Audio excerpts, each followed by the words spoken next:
In this video, we're going to go over level 1 and level 2 for ankle range of motion, hip and knee strengthening. So the first thing we're going to do is quad sets, and the quads are the muscle on the front of your thigh that go below your knee to the top of your hip on both sides. So what we want to do is lie with our feet off the edge of the mat, so then we can push the knees down and kind of lift the heels up. We're not doing this where we're lifting the leg. We're literally just pushing the knees down so that the back of the knees touch the mat. So we're going to do 10-second holds and do 10 of those. And we want you to do it with both feet together because you can feel the difference in one side of the quad here versus the other, and try to get them to feel more similar if they feel different. So we're going to do 10 seconds, 10 reps, and then you can do shorter quads, which is rolling up some kind of a blanket. It can be twice as big as this, and you'll get a little bit more range of motion. But same thing, you're going to put both knees on there, come back on your elbows, and then you're going to lift the heels off so that your calves come off the mat or bed or floor.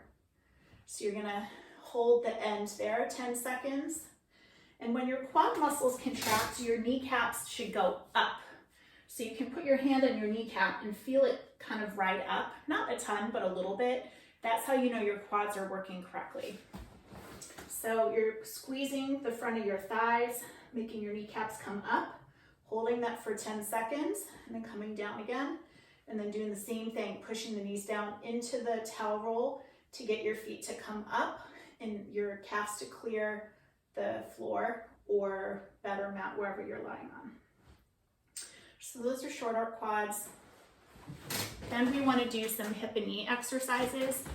So for those, what you can start doing for abduction of the hip, you want to try to get your back on a wall if possible. You don't want to prop yourself up with your arm like this. Ideally, you want to have your head down. So I'm going to bring a pillow here. So I'm completely flat, and both of my hip bones are flat up against the wall, so I'm literally lying on my side. Okay, so my legs are straight on the back of the wall. So I'm on a bed here, but you can also just lie on the floor and do this if you have like a blank wall going down to the floor. So what you're gonna do, you can bend the bottom knee a little bit if you need to for balance, but you're gonna keep that top leg absolutely straight, and you're gonna make it long. So can you see how this is a short leg and this is long? I'm just dropping my hip by making that leg real long. So I'm gonna keep the hip down, and I'm gonna raise it against the wall and come down again. And if you're doing this correctly, you should feel a pretty good burn in the back of your hip, and that's your glute med, your posterior glute med muscle. I have a really big pet peeve for people to do this wrong because they go up and down with their hip. Your hip should not move. Your leg should stay long, and if you can see, my leg is going up and down and my hip is not moving. So you're going to do 10 reps of that. I would encourage you to test what you can do on your unaffected side and then compare it with what you can do on the affected side. The next exercise we're going to do is hip extension. So you're going to lie on your stomach flat. You don't want to be up like this. You want to lie flat, bend your knee, and you're just going to lift your knee as high as you can up off of the mat. 2, 3, and so on. So you don't need to hold this one, you're just going to lift up and down. And again, you want to test what your unaffected side can do and try to get your affected side to do the same amount. So, the last one is just knee flexion. So the ankle is relaxed here. This is going to be pretty easy probably, but you want to see how far you can bend your knee and come down again.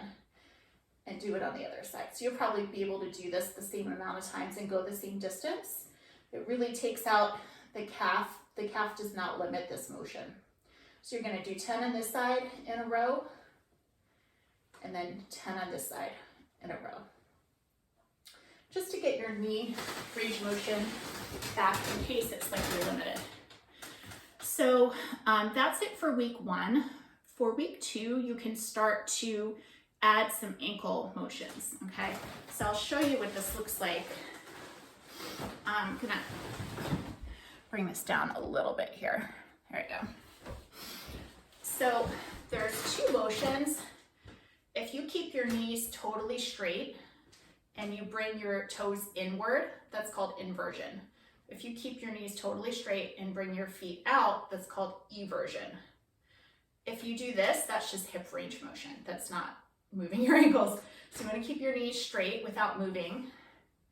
And you're going to do 10 times inversion, going in. You don't want to have your feet with your toes totally up like this. You just want them relaxed when you're going in and out. So again, do it the same on both sides so you can feel what normal is on your unaffected side. You're just going to do 10 of those, and then you're going to do 10 bringing your ankles out. So that's the eversion. And see how my knees are staying straight? They're not going out like this, right?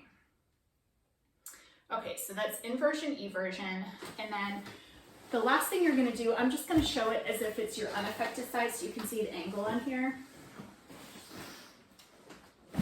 But basically you want to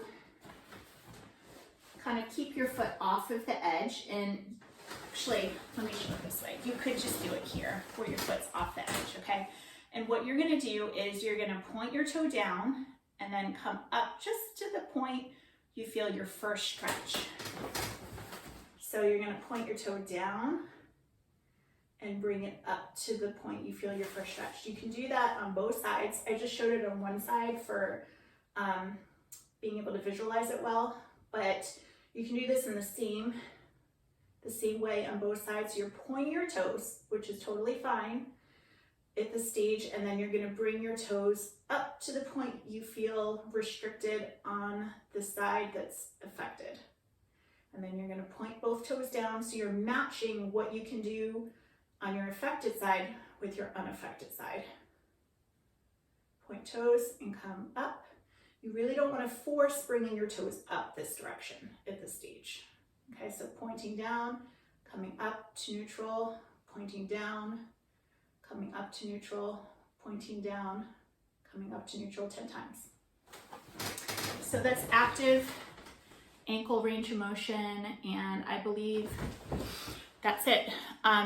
If you have any signs that indicate your swelling was decreasing, but all of a sudden it starts increasing over time, if you see the incision was becoming less red or less erythema, which is kind of red blotchiness around it, and then all of a sudden it starts to increase when it was decreasing over many days, those are reasons to reach out to us. We want to know if there's any changes like that. And it could still be okay, but we just want to err on the side of caution of communicating with you so we catch anything that needs to be caught early on.